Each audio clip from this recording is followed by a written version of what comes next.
If you've ever watched baseball, you've probably noticed that most of the time you're watching an at-bat from a point somewhere behind the pitcher's head. Even though it can feel like the cameraman is standing on the field right next to the shortstop, this camera is actually mounted way out in center field. Now, because America is the greatest country in the world and values freedom above everything else, every MLB team gets to put its center field camera more or less wherever it wants.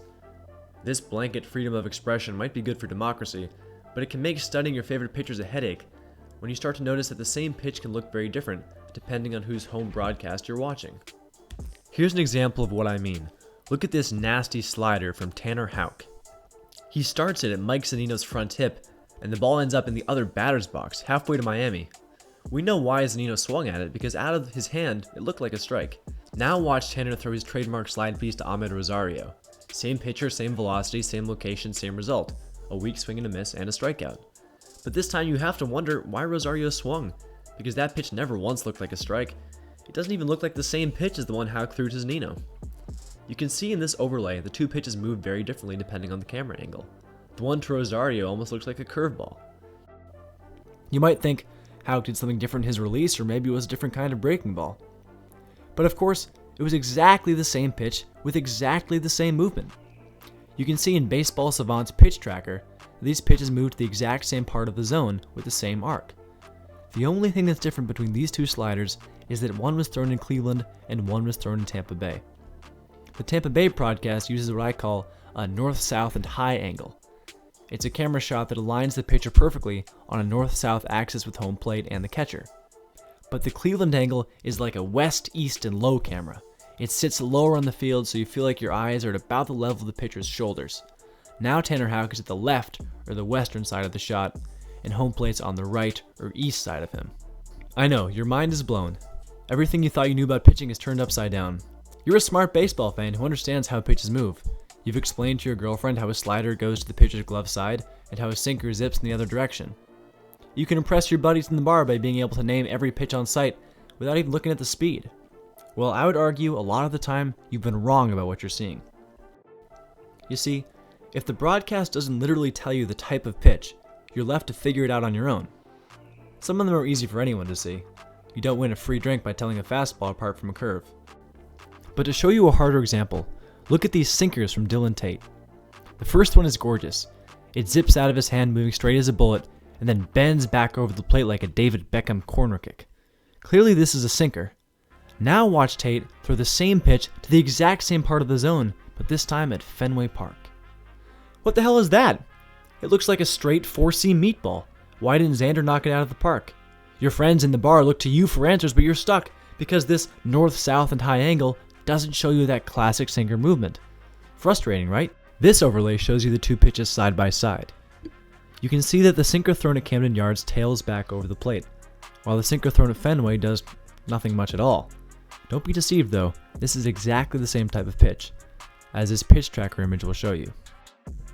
But the inconsistency doesn't stop with sinkers from righty pitchers. Most pitches look different depending on the camera angle. Changeups and splitters, which tend to break toward a pitcher's arm side, are some of the most confusing. If you watch the White Sox home broadcast, you'll see a lot of beautiful Lucas Giolito changeups. Look at this one to Santiago Espinal.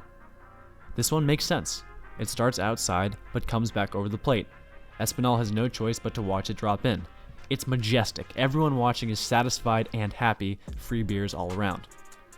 But when Lucas throws this exact same pitch to the same part of the zone in Texas, it looks like he's throwing a fat watermelon. Without the velo on the screen, you'd think he was just lobbing a four-seamer in there. It looks like a pitch Willie Calhoun should annihilate even with both hands tied behind his back, but he doesn't, because this is still a filthy Giolito changeup. It just doesn't look like one. Globe Life Field in Arlington probably has the worst camera angle in baseball. Not only does it eliminate interesting movement from almost every pitch type, but this ultra high and distant angle makes the pitches look slower, taking all the fun out of watching your favorite pitchers gas it up. There's one type of very common pitch that almost always gets screwed over by bad camera angles, and that's the left-handed sinker. Guys like Sean Manaea and Josh Hader throw nasty sinkers all night, but no one watching can distinguish them from a straight four-seam. Take a look at this pitch from Jordan Montgomery in Detroit. He dots it over the inside corner and gets a called strike. If you're watching, you'd probably call this a cute four-seam that looks pretty hittable. Now watch Monty throw an identical pitch to Xander Bogaerts at Fenway. You see the difference? Now you get why Bogaerts bent back away from the ball. You can clearly see the ball come back over the plate, moving toward Monty's arm side like a good sinker should. There are only a couple camera angles good for watching lefty sinkers. Generally you want a north, south, and high angle where the camera is just to the left of the pitcher's body. Miller Park is the best, as this pitch from Aaron Ashby demonstrates. Just to hammer home my point, here's the same pitch but at Citi Field. Even though the curveball is usually pretty easy to identify, sometimes a bad angle will give you the wrong idea of how it moves. In Atlanta, this Charlie Morton curve has enough horizontal break to make Babe Ruth look silly. But in Cincinnati, this curveball just floats to the plate like a dying fish. You don't see any horizontal movement at all. When you check out the overlay, you can see just how extreme this disparity between pitches can be.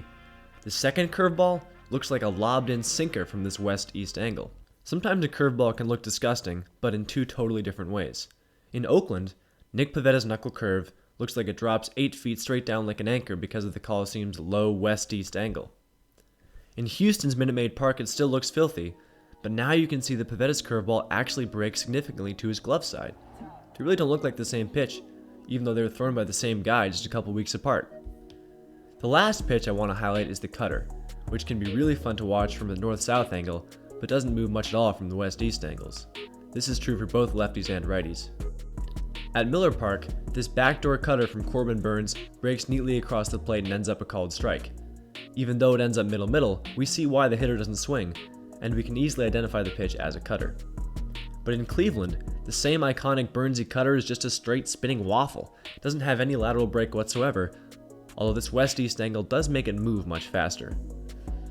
So, what do we make of all this camera stuff?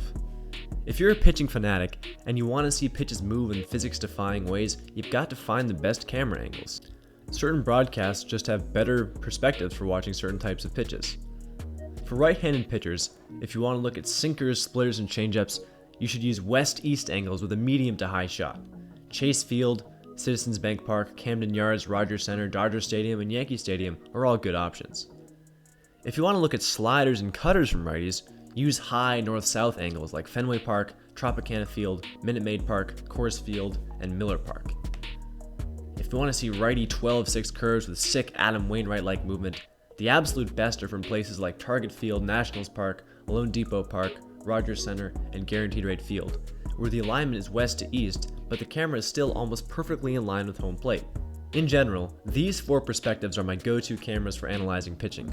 Overall, they have the best angles for spotting horizontal and vertical movement, and because of the lighting, the ball is always really easy to track. Lefties are tougher to find good angles for because most broadcasts are biased toward righty pitchers. Still, for lefty sinkers and changeups, Truist Park, Fenway, Tropicana, and Miller are good options.